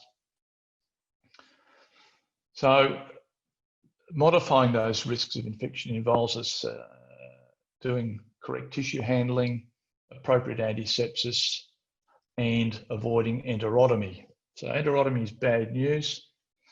Enterotomy increases your risks of getting a wound infection by 6.5-fold. But more importantly, it's associated with a high rate of fistulization and almost a 1 in 5 rate of mesh infection when there's an enterotomy present. And we know that the longer it takes to do your adhesiolysis, the more at risk you are of doing damage to small bowel. So how can you modify the risks of enterotomy? Well, you need to do your dissection meticulously, and that might involve actually using a scalpel to take the adhesions down rather than scissors or diathermy. There's some evidence to suggest that if you have very dense adhesions, it's probably better to excise that loop of bowel and do a primary anastomosis rather than try to take the adhesion down and have an unrecognised enterotomy. You can even leave little bits of mesh in situ, and of course staying out of the abdomen helps as well. In terms of other things that we do intraoperatively, it's already been discussed a bit this evening, but I think appropriate antibiotics, obviously. I think that alcoholic chlorhexidine prep, and I use a steri-drape as well. The idea of glove and instrument changes between deconstructing and repairing, I think is one to be commended. I do soak my meshes in aqueous chlorhexidine, that's synthetic meshes. I aggressively lavage the wound to get rid of all the crap. I use the orthopedic pulse lavage machine. I've recently started to instill antibiotic solution as well. This is some evidence to suggest that that works. I think you've got to close the dead spaces. I drain them. I often use negative pressure wound treatments. So this is an article that was published in the American Surgeon in 2018 using a combination of clindamycin and gentamicin with a dwell time of 3 minutes, and it reduced wound infections. Most of you, I assume, are familiar with negative pressure wound therapies. They come in various sorts, but basically they protect the wound, they stabilize it. There's both clinical and experimental evidence that show that it reduces edema, increases your blood flow to and your lymphatic drainage from a wound. And so in these sorts of very long, complex wounds with big flaps, or putting stomas in or taking stomas out, they're very effective. They're also very effective when you deal with patients who have a large pannus and you're doing an associated paniculectomy with their hernia repairs. There's published evidence to show that it reduces wound issues. It reduces the number of times wounds have to be intervened in, and it reduces recurrence rates as well because of the fact that there are fewer wound infections.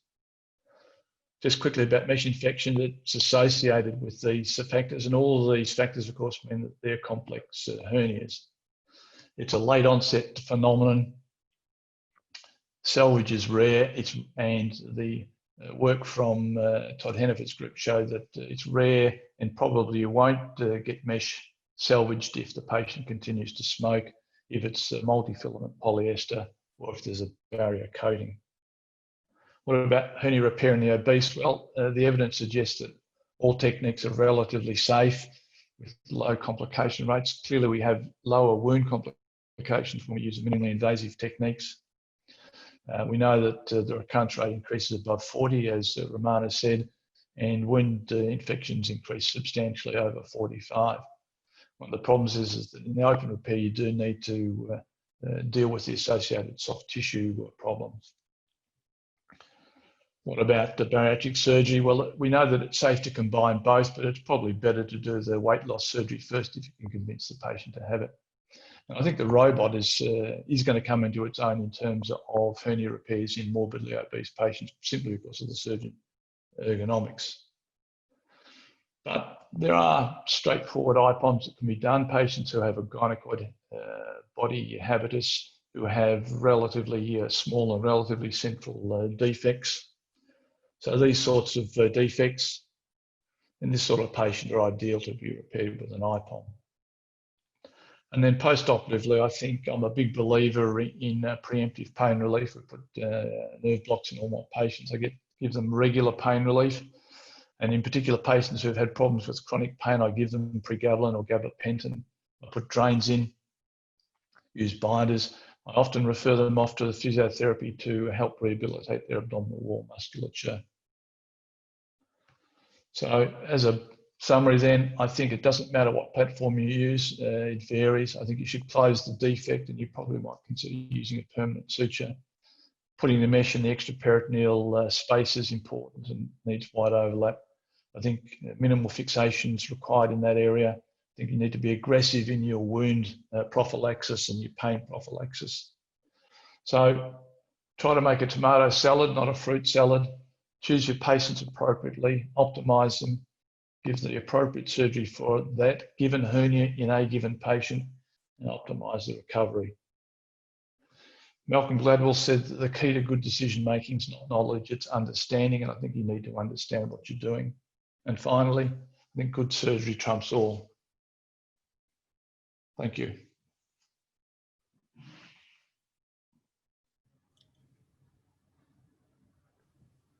Thank you, Rod, for a great insight on optimization during surgery. Brilliantly done. I'd like the panel to pitch in with quick words from Salv. I think so. You have to leave for a robotic case. Yeah, I have a quick case on, but Rod, that was a fantastic talk. One thing that that you brought up as well and was mentioned before was we don't do that as often here, where in terms of submerging the mesh in like betadine or gentamicin wash. I don't think that's as common in the United States as it seems to be in other places. Is there really strong data on that? Yeah, I don't know whether the data is strong, but there's certainly some data that shows that if you soak it in chlorhexidine, it reduces biofilm. So it doesn't harm the mesh, makes me feel good. It's an important thing. Yeah, I mean, we do all and I think it's just one of those things. I mean, I think if a patient gets a wound or a mesh infection and you say to them, well, we gave you antibiotics, we washed it out, we soaked the mesh, we did everything we could, and it just happened, as distinct from saying, well, we just put the mesh in and we didn't take much in the way of precaution. So touch wood, I've not had a mesh infection for some time. So I'm a strong believer in the negative pressure wound treatments. I've used it for 60 abdominal wall reconstructions in the last few years. I've had one minor infection, and I've had one bit of wound necrosis where the flap was simply too thin. So, and I'd expect 10 to 15% of those wounds, because they're complex wounds, and I don't get to deal with little hernias, unfortunately. I'd be very happy to do some small inguinal hernias. Rod, I think if you soak your meshes in Sullivan's Cove whiskey, it would work as well. But that's more expensive for sure. It is more expensive, and probably my partner and I would just drink it instead. See, Ram had to say that alcohol works. Yes. So a quick word from the panelists. We've just overshot the time. So Dr. Sumeet, if you could just put in some word. No, I think it's been a great session today, hearing Ramana and Rod Jacobs taking us through the entire sort of gamut of things that could possibly optimize hernia surgery. So really, thank you for having me on the show, having me to speak to you and interact with you. And I think we have covered what we possibly could in the given time. If Anita is around for a quick word. Anita had to go see a patient. Alex? So I think Vinal and Alex are Alex and Vinal. Yeah, I'm here. I thought that was a fantastic talk, Rod. And, it just goes to show the degree of experience you have. And I think the most important, it was a long talk with a lot of detail, but I think the important thing overall is that with a complex hernia surgery, the details matter. Those tiny little details, the negative pressure, the quilting sutures, where you position your mesh, take time to put it in, the infection prevention measures and all that. It's just so important. It all adds up to a good outcome for the patient, and it takes time and it requires a lot of resources.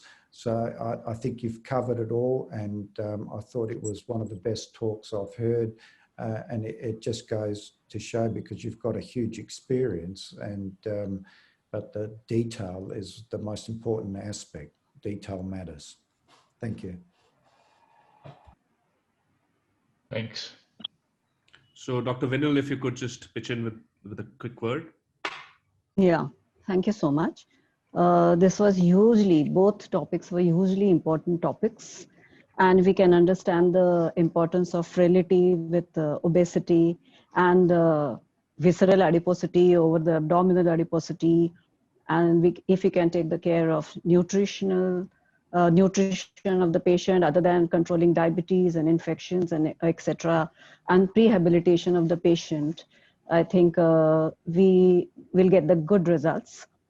And both talks were very excellent and in details, and learned a lot. Thank you so much.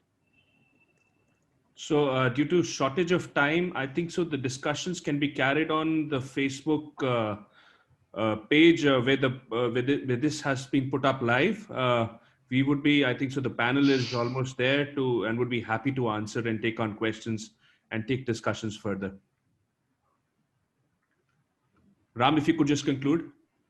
Yeah, my only concluding thing is the AWR surgeons community is growing, but it needs you to do some more. So please add your friends and colleagues in the group and be more active in the group, and let's have fun.